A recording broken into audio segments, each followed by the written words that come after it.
The Elves and the Shoemaker by the Grimm Brothers. This is Margaret Hunt's translation, about 1884.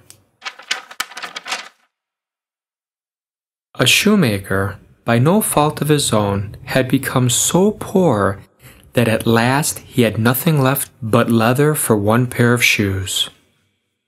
So in the evening he cut out the shoes which he wished to begin to make the next morning, and as he had a good conscience, he lay down quietly in his bed, commended himself to God, and fell asleep.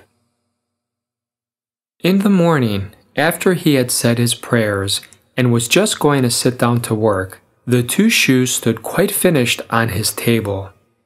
He was astounded and knew not what to say to it.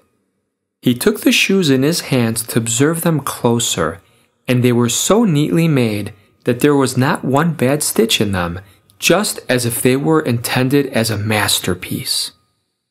Soon after, a buyer came in, and as the shoes pleased him so well, he paid more for them than was customary, and, with the money, the shoemaker was able to purchase leather for 2 pairs of shoes.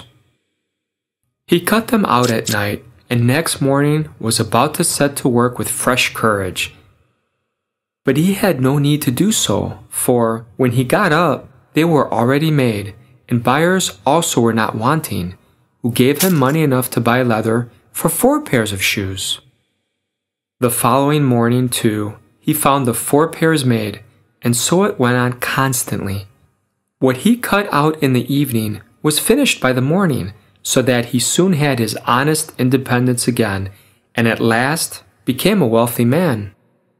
Now it befell that one evening, not long before Christmas, when the man had been cutting out, he said to his wife before going to bed, "What think you if we were to stay up tonight to see who it is that lends us this helping hand?" The woman liked the idea and lighted a candle, and then they hid themselves in a corner of the room behind some clothes which were hanging up there and watched. When it was midnight, 2 pretty little naked men came, sat down by the shoemaker's table, took all the work which was cut out before them, and began to stitch and sew and hammer so skillfully and so quickly with their little fingers that the shoemaker could not turn away his eyes for astonishment. They did not stop until all was done and stood finished on the table, and then they ran quickly away. Next morning, the woman said, "The little men have made us rich, and we really must show that we are grateful for it. They run about so and have nothing on and must be cold. I'll tell thee what I'll do. I will make them little shirts and coats and vests and trousers and knit both of them a pair of stockings. And do thou too make them 2 little pairs of shoes." The man said, "I shall be very glad to do it." And one night, when everything was ready, they laid their presents all together on the table instead of the cut-out work, and then concealed themselves to see how the little men would behave.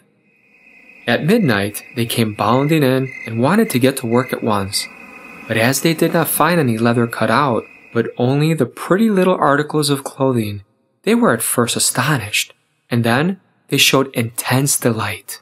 They dressed themselves with the greatest rapidity, putting the pretty clothes on and singing, "Now we are boys so fine to see, why should we longer cobblers be?" Then they danced and skipped and leapt over chairs and benches. At last, they danced out of doors.